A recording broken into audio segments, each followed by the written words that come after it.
Hello, this is Kate, and this is a mini tarot card reading lesson. And today's lesson will be on how to do a tarot reading where you make your cards relate to one another. Because I think it's easy when you're doing a reading, for yourself or for someone else, to want to interpret each card individually, but it can sometimes be hard to see how the cards can relate to one another. So I just want to give you some kind of tips and pointers on how you can do this, because this will help you make your reading more, I guess I want to say more whole or more integrative, and it will just be much more meaningful and make a whole lot more sense. Okay, so we've got the first card, and it really depends on what spread you're using on how you're going to interpret your cards and how your cards are going to relate. So I'm going to first demonstrate this with a very simple past, present, future spread. So our first card is Eight of Cups. So, first you'd interpret this card based on its placement, so in the past position. And then the card of the present is Nine of Swords. So the first thing that you want to do is look for similarities between these two cards. So what stands out as a similarity for you here?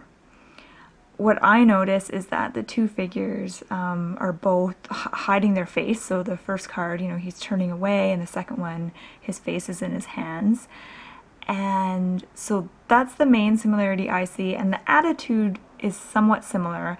I feel that the attitude of the figure in both the cards seems to be a refusal. So a refusal to look at something, or a refusal to kind of deal with something. So it seems like kind of a refusal of some sort, not wanting to see something. So that's the first step, is kind of looking for similarities. And then you can compare and contrast, so look for ways that they're different as well. So in this case, I see these cards as being very, very similar. But if they were different, you would kind of contrast them. And then another technique is dialoguing with your cards. So having the two cards dialogue with each other. And this works particularly good if your cards have pictures of people in them. It's a little bit more challenging if it's, say, like Ace of Cups and there's just a cup. It's hard to kind of dialogue with that. But if you can imagine these two figures having a conversation or having some kind of dialogue, what do you think they would say? Or how do you think that they would respond to each other? When I look at this, I don't see them having a dialogue, because both of them are kind of turned away. They don't seem very communicative to me. So I see that there's not much of a dialogue going on here. So it's almost like in a sense, the card of the present seems to be refusing the card of the past, so refusing to look at the past or deal with the past. And then the card of the past seems to be a refusal to deal with what's going on there. So some kind of situation happening. Okay, and then, okay, so we've compared and contrasted them, we've looked for similarities, we've done the dialoguing, and so now I'm going to move on to the third card. Okay, and the card of the future is Queen of Cups. And so right away, when I turn this card over, I notice that the energy is different with this card as opposed to these two. So I notice a real shift in the energy right here.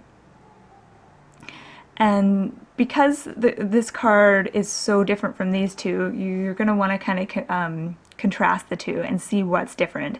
So when I look at Queen of Cups, I see a card that is confident, powerful, someone who's in touch with their intuition and their emotions, and someone who's very sensitive. And so it's similar, I think, especially to this card, in that I see a sensitive person here. So someone who's maybe, having a hard time dealing with things and is feeling quite raw, quite sensitive.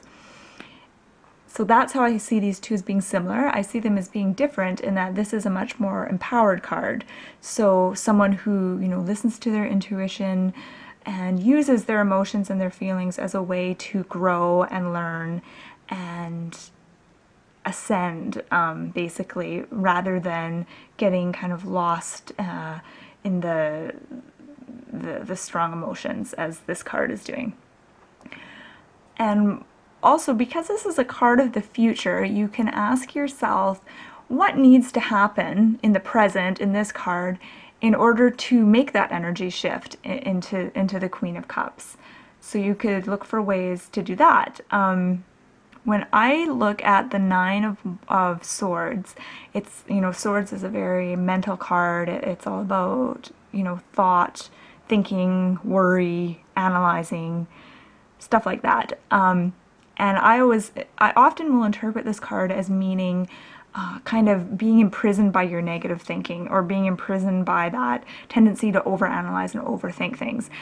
And sometimes we can kind of go on that downward spiral where we'll think one negative thought, it will lead to another, and then another and another. And before we know it, we're kind of spiraling downward into this kind of pit of anxiety and emotion. And I see these swords as representing a ladder out of that. So finding a way to kind of catch yourself and becoming aware of what's going on, and being able to kind of step out of the mind and move up and go away from that kind of low level thinking. And I see that as being a way to connect these two cards.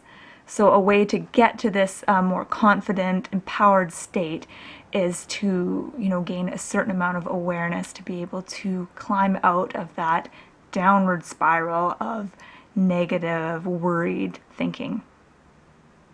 And another way we can relate these two cards is, once again, doing the dialogue exercise with the Queen of Cups and then the card of the present.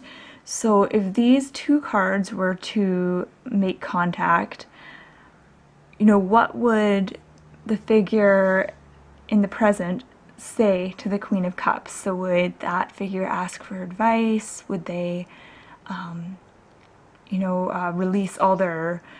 they verbalize all their worries and all their agonies? And what kind of advice would the Queen of Cups give to the Nine of Swords? So the Queen of Cups is kind of this powerful, empowered figure from the future. And what kind of advice would this person from the future give this person from the present? So that's another way that you can connect the two cards.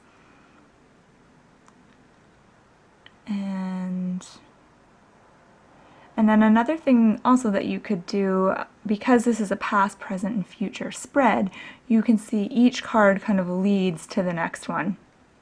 So once again, if you're dealing with this issue in the present moment, what can be done about the past in order to set this person free? So clearly something that's happened in the past has contributed to this feeling of stress and anxiety.